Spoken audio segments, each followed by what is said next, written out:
اسمي تامر التامر من قرية الدندلية، فلاح من قرية الدندلية.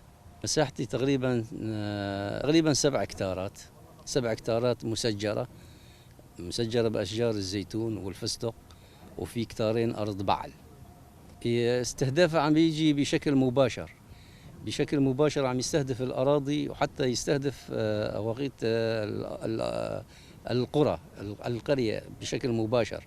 الأراضي تستهدف بقذائف مدفعية وهاون، مما يسبب بحرق الأشجار، لأنه عدم العمل بالأرض وتنظيفها من الأعشاب الضارة يشكل حرش، والحرش هذا من تجي عليه أي قذيفة أو أي طلقة أو أي شرارة نار تشتغل. بما أنه نحن عندنا أراضي موثقة مسجلة عندنا بالإحصائيات، أكثر من تقريبا 50 هكتار أشجار مثمرة تم حرقها من قبل الاحتلال التركي.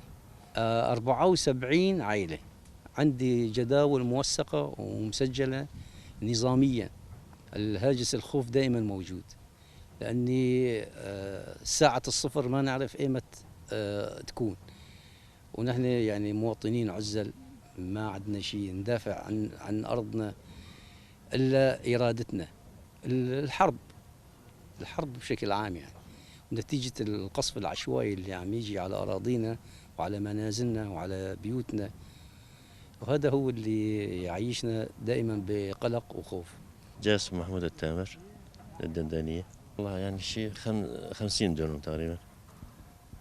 3 عائلات، أنا وبولادي 2 وعائلتي ومعي أمي، يعني 500 شجرة تقريبا.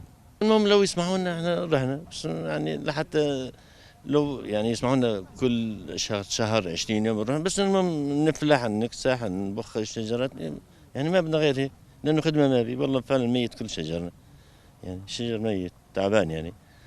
اي والله معناتها الشجر كله بده يموت، انتهينا والله. صارت سنة سنتين ما قطفناه، والله ينتهي كله يبس.